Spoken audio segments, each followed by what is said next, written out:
vídeo anterior nós começamos a conversar sobre a doutrina protestante do sacerdócio universal dos fiéis, que dá ocasião a essa adoração centrada no eu individual, onde as pessoas dizem eu te louvo, eu te adoro, e as músicas estão sempre repletas do pronome eu, e sempre os verbos sendo conjugados na primeira pessoa do singular. E eu estava mencionando o rei Saul, o rei de Israel, o rei do povo de Deus sob a antiga aliança, que foi rejeitado por Deus, ou mais especificamente falando, teve o seu reinado rejeitado por Deus, porque Deus não rejeita ninguém, mas a sua função foi rejeitada porque ele usurpou o sacerdócio. Ofereceu um holocausto ao Senhor como se fosse um sacerdote. E é isso que está sendo feito no mercado religioso brasileiro. Cada um abre uma igreja e oferece uma liturgia ao seu modo. Isso é o que predisse Moisés, alertando o povo e dizendo: quando entrares na terra que o Senhor teu Deus te tem prometido, cuidado para que cada um não faça conforme o que bem parecer aos seus próprios olhos.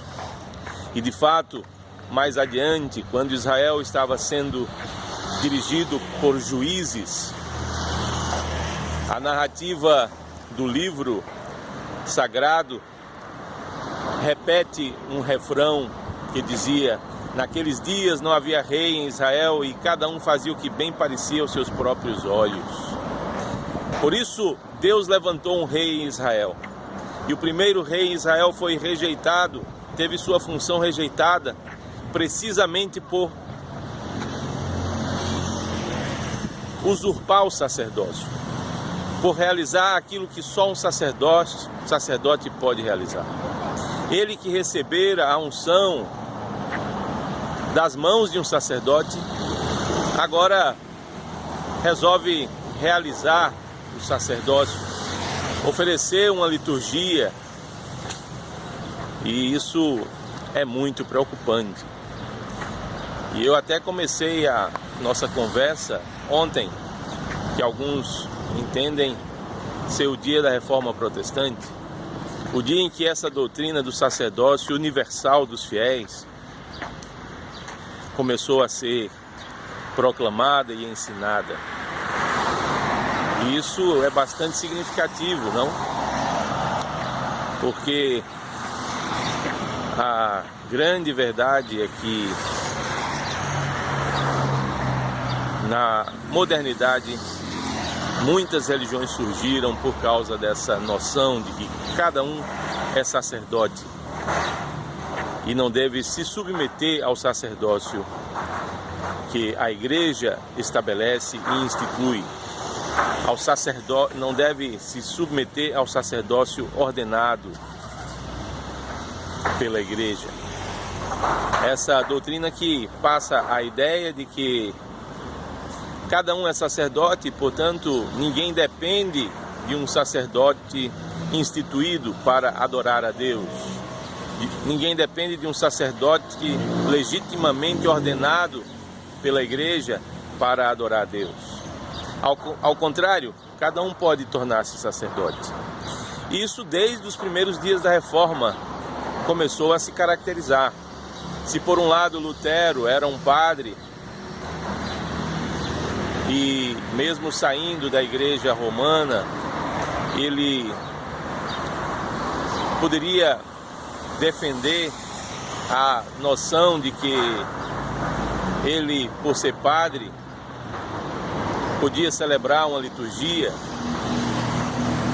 mas o movimento que mais lhe causou problemas foi o movimento dos anabatistas, que levou até as últimas consequências à doutrina do sacerdócio universal dos fiéis e começou então a entender que cada cristão era um sacerdote e cada um poderia batizar, cada um poderia celebrar a Eucaristia.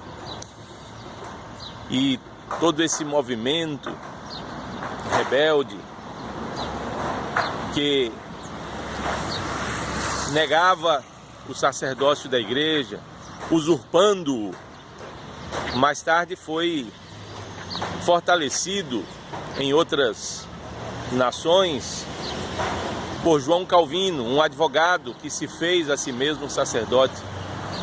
Até hoje ninguém sabe quem ordenou ao sacerdócio João Calvino, mas o fato é que ele não apenas começou a batizar e a celebrar a Eucaristia, fazendo o que bem parecia aos seus próprios olhos e aos olhos daquele grupo que se apartou da Igreja Romana, grupo dentro do qual não havia sacerdotes para que João Calvino fosse por eles ordenado ao sacerdócio. E é então que Calvino se julga não apenas capaz de batizar, celebrar a Eucaristia, mas também, por causa de sua cultura elevada, ele se sente capaz de sistematizar a doutrina da igreja e ensinar a igreja a doutrina sem ser um sacerdote instituído pela própria igreja e por nenhum outro sacerdote. Aí está o grande problema. A raiz está aí, desses louvores centrados no eu. Ah, eu te adoro, eu te louvo, e eu fundo uma outra igreja que vai corrigir todas as demais, que vai apresentar a proposta correta do Evangelho. E assim o individualismo tem dominado, e cada um faz o que bem parece aos seus próprios olhos. Foi por isso que Davi, o segundo rei de Israel, foi chamado rei, homem segundo o coração de Deus, porque ele se submeteu aos preceitos litúrgicos estabelecidos por Deus sobre o Monte Sinai através de Moisés. E Deus havia rejeitado o reinado de Saul e lhe disse que o obedecer era melhor do que o sacrificar. De fato, Saul desobedece os preceitos estabelecidos por Deus, os preceitos litúrgicos estabelecidos por Deus sobre o Monte Sinai, como lei divina para todos os povos em todas as épocas. E Saul decide sacrificar, usurpando assim a função que era apenas do sacerdote. É por isso que Deus tirou o reino de Saul e colocou o reino de Israel nas mãos de Davi. E foi por isso também que Deus prometeu que Davi teria um descendente, e esse descendente, esse filho de Davi, haveria de ser o Salvador do mundo, o nosso Senhor Jesus Cristo. Porque Davi foi fiel aos preceitos litúrgicos estabelecidos por Deus para todos os povos e para todas as épocas. Usurpar o sacerdócio é a raiz da quebra do princípio de autoridade que fundamentou a modernidade e nela fez surgir todas as religiões que, quebrando o princípio da autoridade, usurpam o sacerdócio e estabelecem um louvor centrado no eu individual, onde cada um louva, pensa ser sacerdote capaz de adorar a Deus na primeira pessoa.